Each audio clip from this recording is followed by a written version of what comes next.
হাসনাত আবদুল্লাহর বক্তব্য নিয়ে এবার সংসদে পে স্কেল নিয়ে একই বললেন তারেক রহমান। তো দর্শক, নবম পে স্কেলের আজকের ব্রেকিং নিউজটি শেষ পর্যন্ত দেখুন এবং শুরুতেই চ্যানেলটি সাবস্ক্রাইব করে রাখুন পরবর্তীতে নবম পে স্কেলের সকল নিউজ সবার আগে পেতে।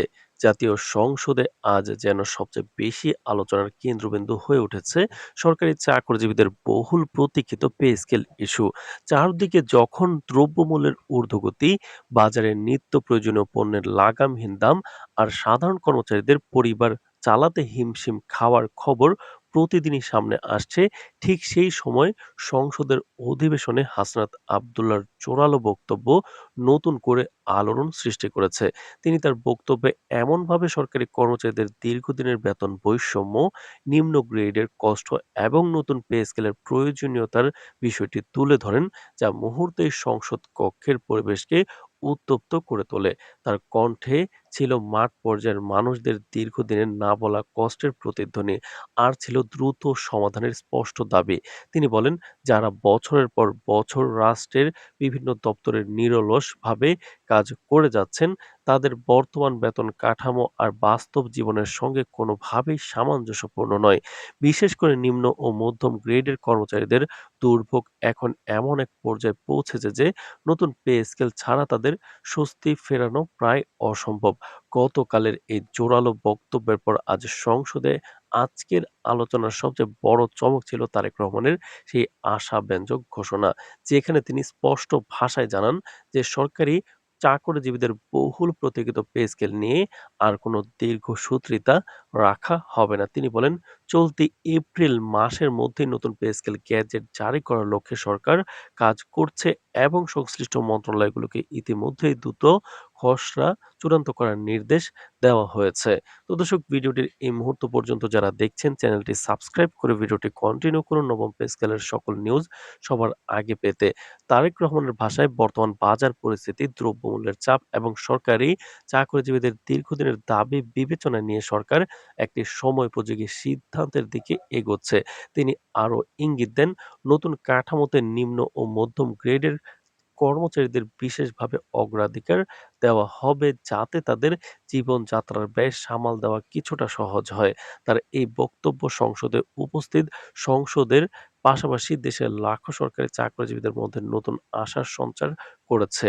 কারণ এপ্রিলের মধ্যে গ্যাজেট জারির এই ইঙ্গিতকে অনেকেই বহুল প্রতীক্ষিত সুখবরের দ্বার উন্মোচন হিসেবে দেখছেন। সচিবালয় থেকে শুরু করে মাঠ প্রশাসন, শিক্ষা প্রতিষ্ঠান, স্বাস্থ্য খাত, আইন শৃঙ্খলা বাহিনী, সবখানেই এখন একটাই আলোচনা, পে স্কেল নিয়ে। পে স্কেল কি তবে সত্যি আসছে?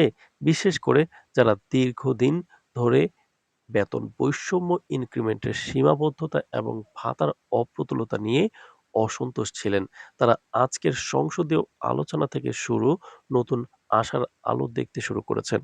অনেকে মনে করছেন, হাসনাত আবদুল্লাহর বক্তব্যে নিম্ন গ্রেডের কর্মচারীদের বাস্তব চিত্র এত স্পষ্টভাবে উঠে এসেছে যে সরকার এখন আর বিষয়টি উপেক্ষা করার সুযোগ পাবে না। তারেক রহমানের উত্তরেও যে ইতিবাচক ইঙ্গিত পাওয়া গেছে, তাতে মনে হচ্ছে খুব দ্রুতই একটি উচ্চ পর্যায়ের কমিটি গঠন, অর্থ মন্ত্রণালয়ের বিশেষ বৈঠক এবং প্রাথমিক খসড়া প্রণয়নের মতো পদক্ষেপ সামনে আসতে পারে।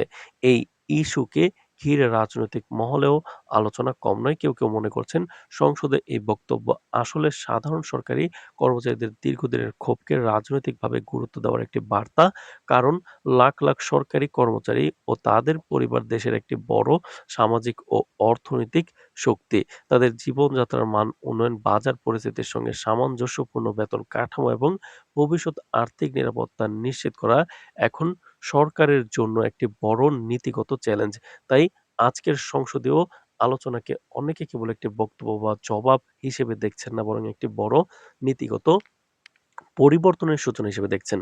তো দর্শক, ভিডিওটি এই মুহূর্ত পর্যন্ত যারা দেখছেন, চ্যানেলটি সাবস্ক্রাইব করে ভিডিওটি কন্টিনিউ করুন নবম পে স্কেলের সকল নিউজ সবার আগে পেতে। সবশেষে কিন্তু সবচেয়ে গুরুত্বপূর্ণ বিষয় হলো, এই আলোচনা সাধারণ মানুষের মধ্যেও ব্যাপক আগ্রহ তৈরি করেছে। কারণ সরকারি চাকরিজীবীদের বেতন বাড়লে তার প্রভাব শুধু একটি নির্দিষ্ট গোষ্ঠীর মধ্যে সীমাবদ্ধ থাকে না। বাজার, ভোগব্যয়, সঞ্চয়, আবাসন, শিক্ষা এবং সামগ্রিক অর্থনীতিতেও এর ইতিবাচক প্রভাব পড়ে। তাই সংসদে হাসনাত আব্দুল্লাহর বক্তব্য এবং তারেক রহমানের জবাব এখন কেবল রাজনৈতিক খবর নয় বরং দেশের অর্থনৈতিক ভবিষ্যৎ নিয়ে একটি বড় আলোচনার সূচনা হয়ে উঠেছে। সব মিলিয়ে বলা যায় এখন সবার চোখ থাকবে পরবর্তী সংসদ অধিবেশন, অর্থ মন্ত্রণালয়ের বৈঠক এবং সম্ভাব্য প্রজ্ঞাপনের দিকে।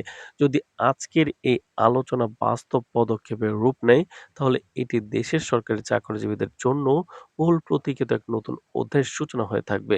তো দর্শক, নবম পে স্কেল বাস্তবায়ন সংক্রান্ত যেকোনো নিউজ পেতে চ্যানেলটি সাবস্ক্রাইব করে রাখুন। আজ এ পর্যন্তই, ধন্যবাদ।